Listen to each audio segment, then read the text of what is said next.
Therefore, love the Lord your God, and always keep his mandate and his statutes, ordinances, and commands.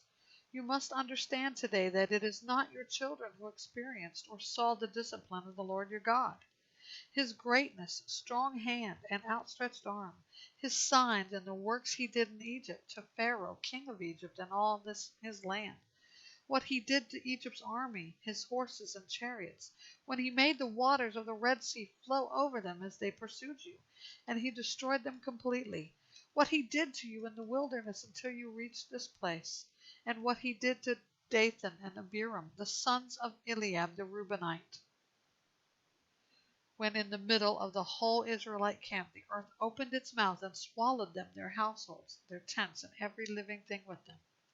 Your own eyes have seen every great work the Lord has done.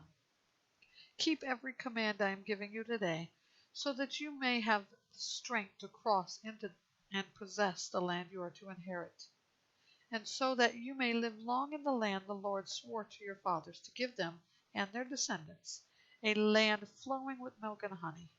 For the land you are entering to possess is not like the land of Egypt, from which you have come, where you sowed your seed and irrigated by hand as in a vegetable garden. But the land you are entering to possess is a land of mountains and valleys, watered by rain from the sky. It is a land the Lord your God cares for. He is always watching over it from the beginning to the end of the year. If you carefully obey my commands I am giving you today, to love the Lord your God, and worship him with all your heart and all your soul, I will provide rain for your land in the proper time, the autumn and spring rains, and you will harvest your grain, new wine, and oil. I will provide grass in your fields for your livestock. You will eat and be satisfied. Be careful that you are not enticed to turn aside, worship, and bow down to other gods. Then the Lord's anger will burn against you. You will close the sky, and there will be no rain. The land will not yield its produce, and you will perish quickly from the good land the Lord is giving you.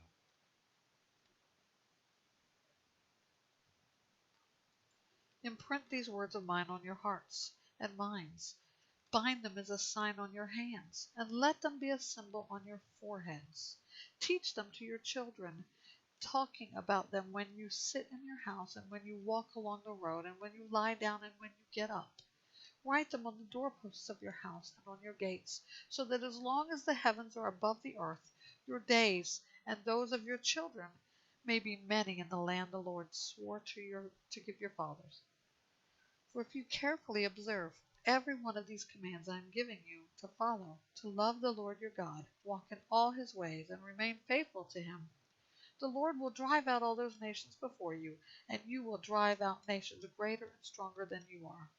Every place the sole of your feet treads will be yours. Your territory will extend from the wilderness to Lebanon, and from the Euphrates River to the Mediterranean Sea. No one will be able to stand against you. The Lord your God will put fear and dread of you in all the land where you set foot, as he has promised you.